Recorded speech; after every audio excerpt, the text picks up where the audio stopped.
So we're going to talk about basic differentiation rules in this video. Then we're going to do some problems. So the common function, derivatives of common functions.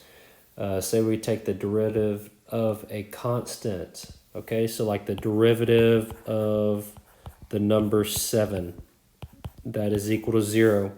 The derivative of a constant is 0. Why is that the case? Well, you think about what a derivative does. It tells you the slope of the tangent line. Say I take some constant function like f of x equal to 7, right?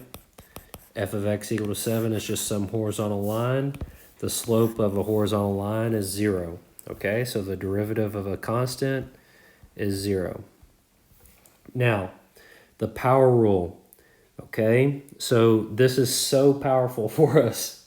Why? Because now we're no longer using that cumbersome definition of the derivative, okay, to figure out what the derivative is. Now we can jump straight to the power rule. So this is going to make your life way easier. So the power rule says what? It says that what we'll do is we'll take the derivative with respect to x of x to the n, where n is any real number, and that's equal to, well, what do? I take the exponent, I bring it out front, okay? And then I take the exponent and I subtract 1 from the exponent, all right? And that's all there is to it. Takes a really complicated problem where you're actually using the definition of the derivative to do it, several lines of work, and now it does it in just one little smooth step. You literally take the exponent down to the front, pull it out to be like a coefficient, and then subtract 1 from the exponent. So like the derivative of x to the 5th, well, I take 5 out to the front, and then I subtract 1 from 5, and I get 4. And that's all there is to it. Pretty handy for you, especially whenever you're dealing with big exponents like x to the 50. Now all of a sudden I bring the 50 out front and then I subtract 1 away from it. How easy is that? Completely amazing. Could you imagine having to do x plus h raised to the 50 power minus x to the 50 over h and take the limit as h goes to 0? That would be so bad. You do not want to expand out x to the 50th. Okay, so this power rule is pretty simply put amazing. Okay. All right. Now, couple of rules we already know. We already knew this one. The derivative of the sine function is the cosine function. But what we may not have covered yet is this one here. The derivative of cosine is actually negative sine, okay? The derivative of cosine is negative sine. And so if you look at this, from 0 to pi over 2 to pi to 3 pi over 2 to 2 pi, right? So what's going on here? Well, here my slope is 0. Okay, I've got a horizontal. Here I've got a slope of -1. Okay, so if this is a slope of 0, I have an output of 0. This is a slope of -1, so I've got an output of -1. This is once again a slope of 0, so I have an output of 0.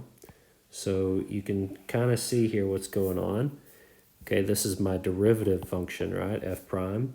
Here I've got a slope of 1, and so I have an output of 1 for my slope. And then here I've got a slope of 0, so my output is 0.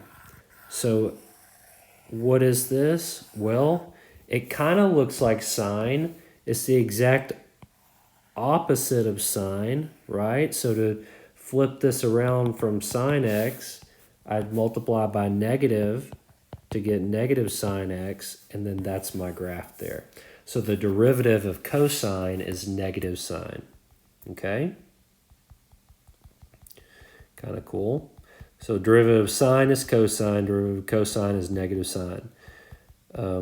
Very possible to get those mixed up, so make sure you really got those two things memorized, okay? Especially if you're going to stick with it in this class and go into Cal 2.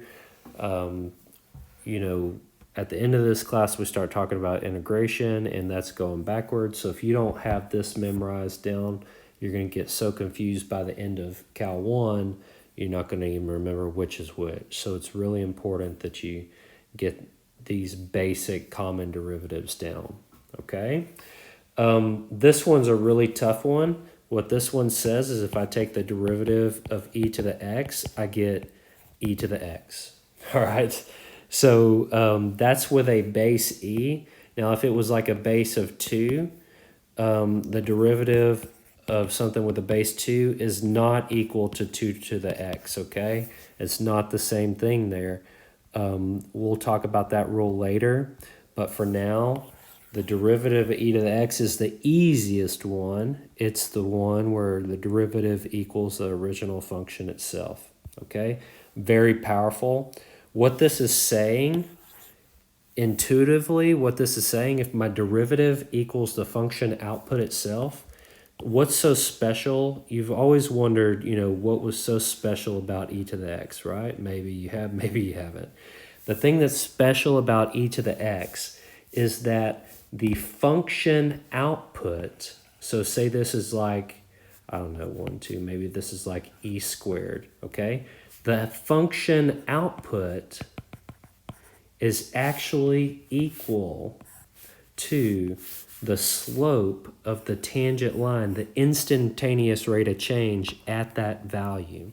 So what's so cool and why this pops up in naturally occurring all the time in nature is that, you know, as your population grows, so does the rate of change of that population. You think about it, if there's more people on Earth, then more babies can be born, right? And so the bigger your population gets, the faster the rate of growth changes. And so what's special about the E number is this is the perfect number, okay? It's an irrational number such that the instantaneous rate of change at the function value, okay, is equal to that function value, all right? So it's very, very powerful, interesting. So it's saying that if you're growing at a rate of 5, then your output is equal to 5, okay? So it's the only base in which that's true. Now, natural log is directly related to e to the x in that it's the inverse.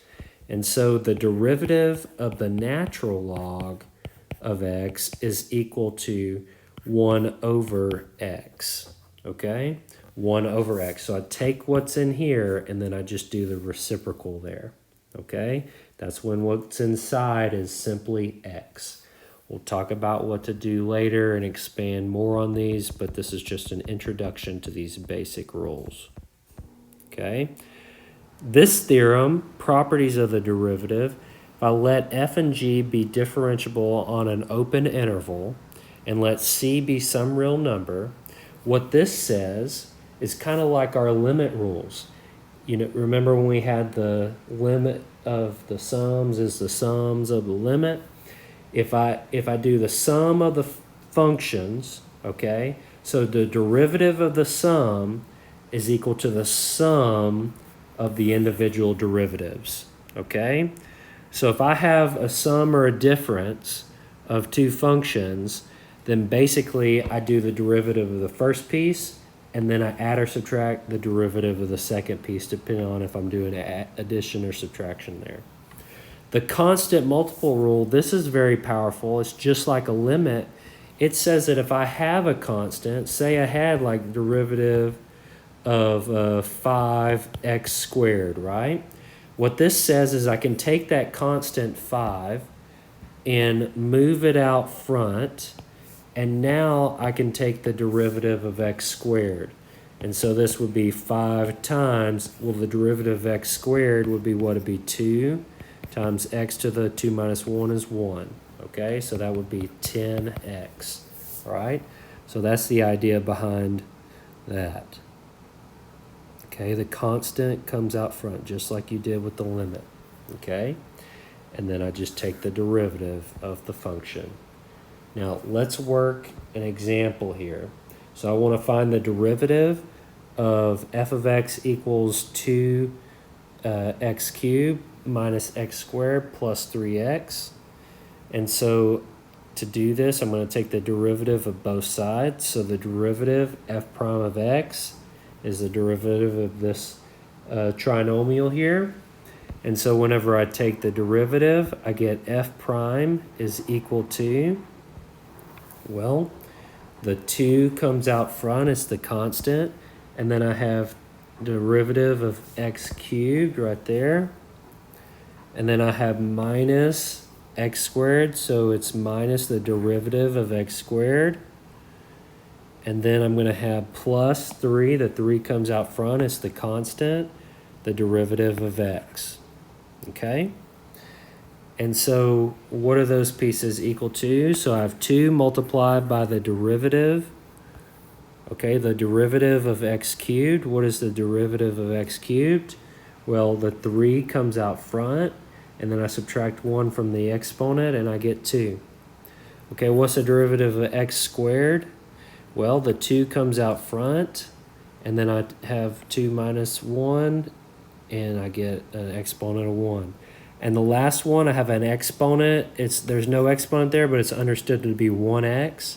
So I have the 3 out front for the constant, but then 1 comes out front, and what do we have? 1 minus 1 gets me an exponent of 0.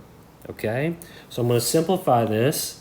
So 2 times 3 is 6x squared, and then I have minus 2x, but then I have 3 times x to the 0.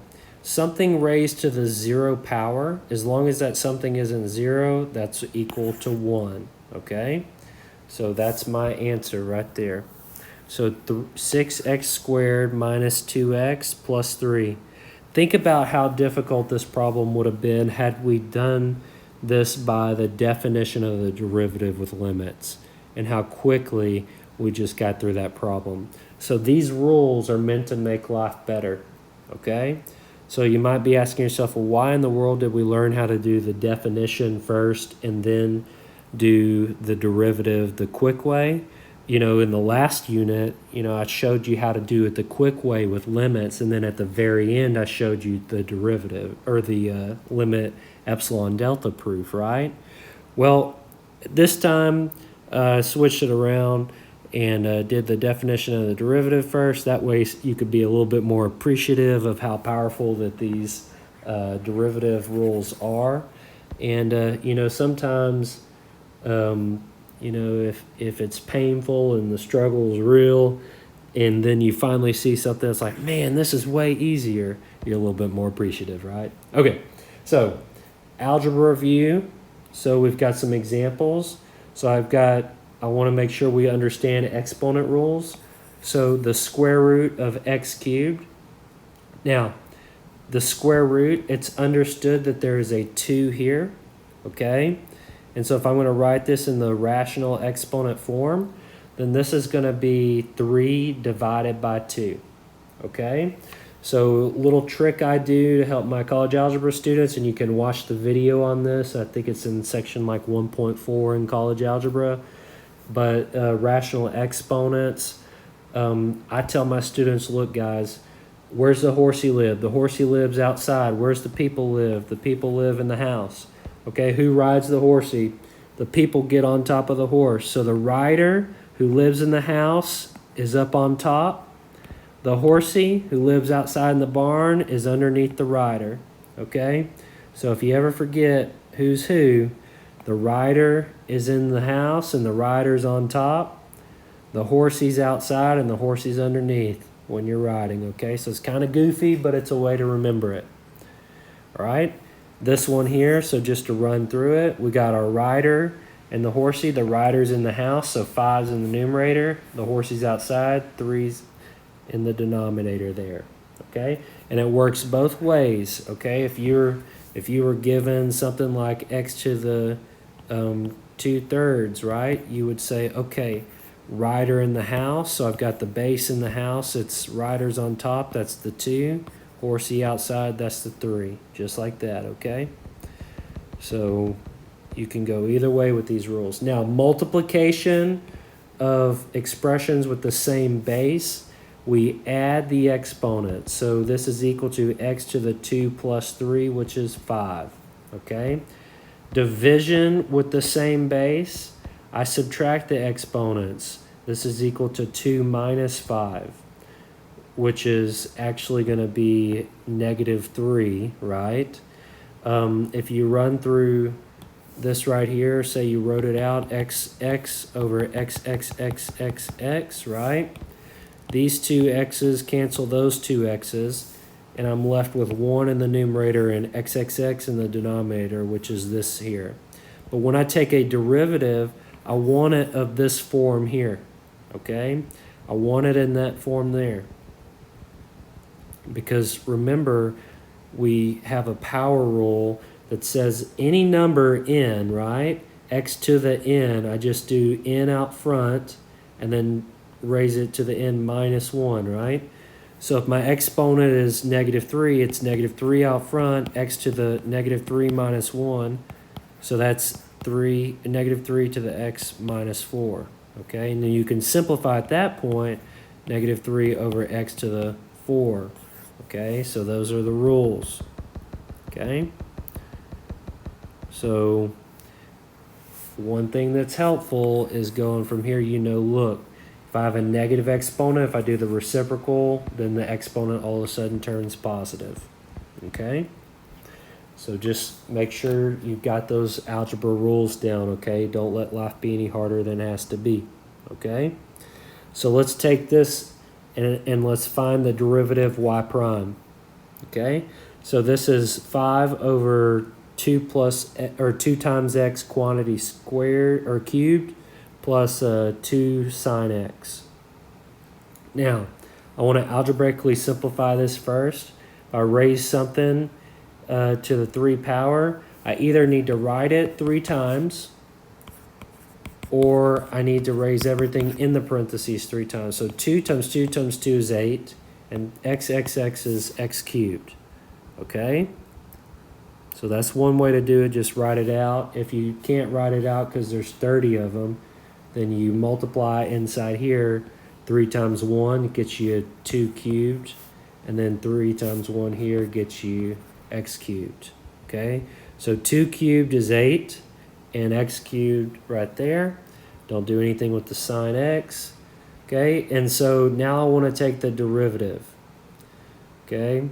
But before I do that, I need to fix this to put it in the power rule form. If the exponent's in the denominator and I want to flip it up to the numerator, I need to change the sign on the exponent. The exponent there is 3, so I need to make it into -3, okay? When we do this, now it makes the power rule a lot more manageable.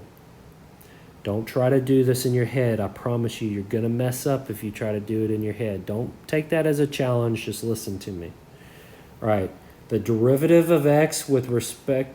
the derivative with respect to x of y equals the derivative of y with respect to x, which is equal to y prime.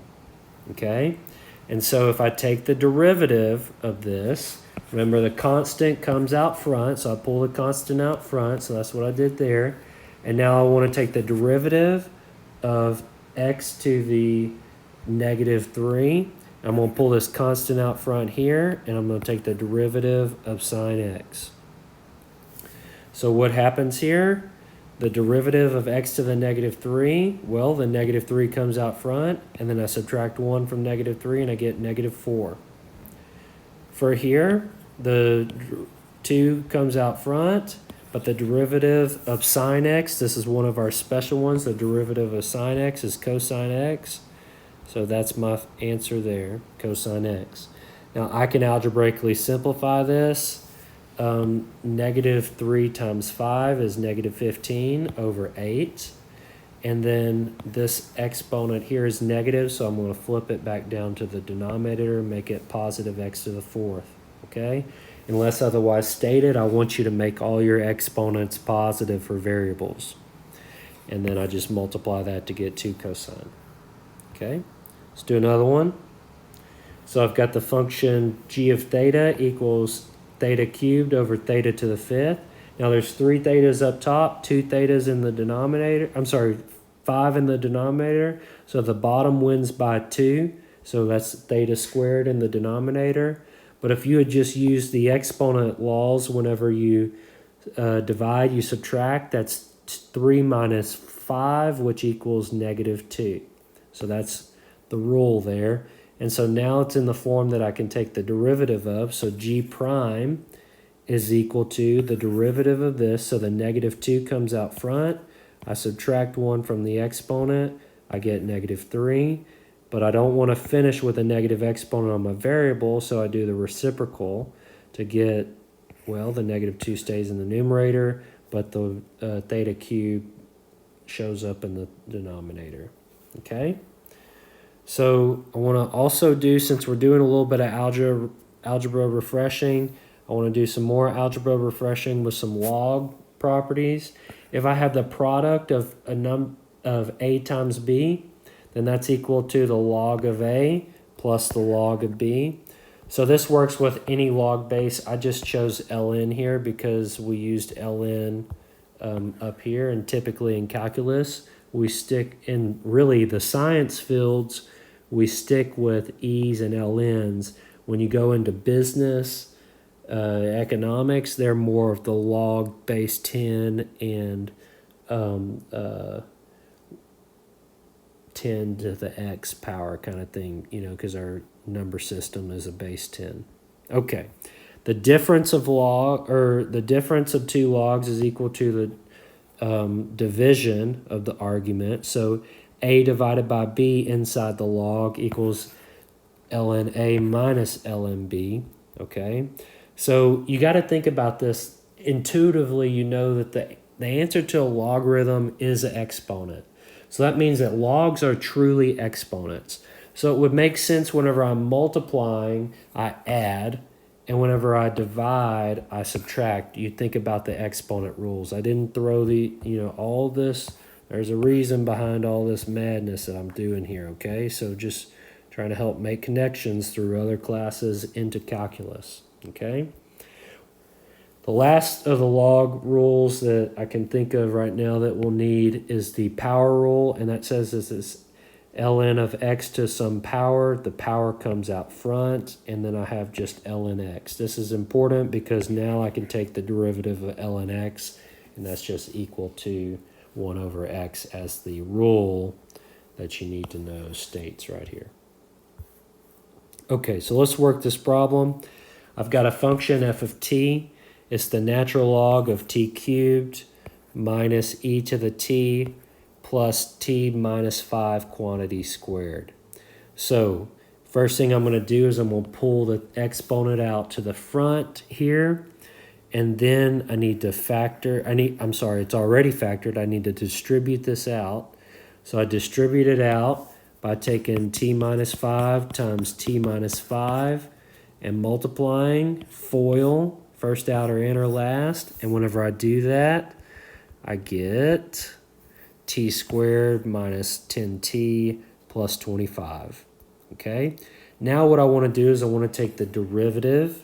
So I'm going to take the derivative of the individual pieces here. The derivative of ln t is 1 over t by definition here. Derivative of ln x is 1 over x. We just replace t and x. Okay, and what about the derivative of e to the t? Derivative of e to the t is e to the t, so nothing about that, just do it. And then the derivative of t squared, bring the 2 out front, subtract 1, I get 2t. And then the derivative here, I bring the 1 out front, negative 10 times 1 is negative 10. And then subtract 1 gets you a 0, so the variable goes away, and I just have negative 10. What about this last one here? How do I take the derivative of a constant? Well, the derivative of a constant, remember, the derivative of the constant is equal to 0.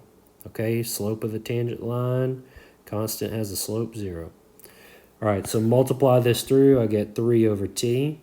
Multiply this, I get negative e to the t. Here I add 2t, and then I subtract 10. And that's all there is to it, folks. So kind of zoom back out and let you see all the basic rules all in one spot.